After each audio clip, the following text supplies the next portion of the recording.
everybody, Chevy and Breezy here, and today I'm going to answer a question that I got, and the question is, when is it too cold to ride? I have a couple of people commenting that they want to join the winter challenge, but it's just too darn cold for them to ride, and they don't think that with the weather that they can ride 3 days a week. And first, I want to share with you that I understand. I live in Wisconsin. It is cold here.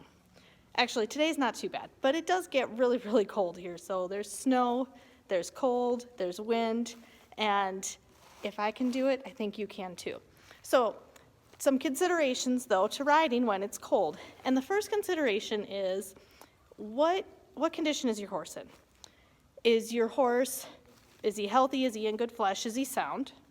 And then, where is your horse used to living? If you have a horse that is used to living in a heated barn and he doesn't have a very thick winter coat and he spends most of his time inside, then yeah, you probably shouldn't be riding him outside when it's 10 degrees out and cold and snowy. However, if your horse lives outside and he's in good condition, has a good hair coat, then it's probably just fine to go out on that 10-degree day and take him for a little ride. So match the conditions that you're riding in to the conditions that your horse usually lives in. So Breezy here, he lives out in a little pasture. He does have a 3-sided shelter, automatic waterers. Like, don't worry, poor ranch horse Breezy is just fine. But he's used to being outside. He has a good hair coat. He's in good shape. The next consideration then that I would take into effect is the work that you are doing when you're riding. Now, when it's 10 degrees out, you might just want to walk and maybe trot just a little bit. You're not going to want to do a lot of loping because when you're doing the loping, that's going to be harder on their lungs. So again, match what you're doing to the conditions. If you're worried about it being snowy and icy, again, match what you're doing to the conditions that you're in. Other considerations too, like with ranch horse Breezy here, even in the winter when he's got a big hair coat, I don't want him to get sweaty when we're out riding in the cold, when we're checking cattle, when we're checking fence, when we're just stretching our legs and going down to get the mail. You want to make sure that when you're riding in the cold that you're not letting them get wet. If they do get wet, you need to make sure that you spend a lot of time cooling them down, get a cooler, get them dry before you put them back out.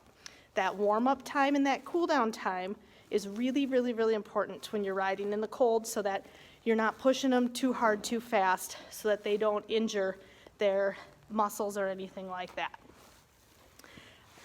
So matching the conditions that your horse is used to, the conditions of what's safe to ride in. Another thing too is proper clothing. For you, obviously, because it's going to be cold, but for the horse. So if I am taking Breezy out on one of those really cold, windy days and we have to go out and check the herd, I might put a quarter sheet on him. And a quarter sheet goes underneath the saddle and covers his haunches so that his haunches, which is a big muscle mass where you're going to lose a lot of heat, that they stay warm. So keep in mind those couple of things. Remember that your horse is a lot tougher than you think, and you are a lot tougher than you think, and that you can still ride and do stuff with your horse even in January in Wisconsin. It's possible. Might not be a lot of loping, it might not be a lot of hard stops, it might not be spins, but you can still get out there, you can walk, you can exercise your horse, you can keep doing things, and you can keep making progress towards your goals, keeping your horse fit. You just have to get gritty and go out there and ride. Thanks.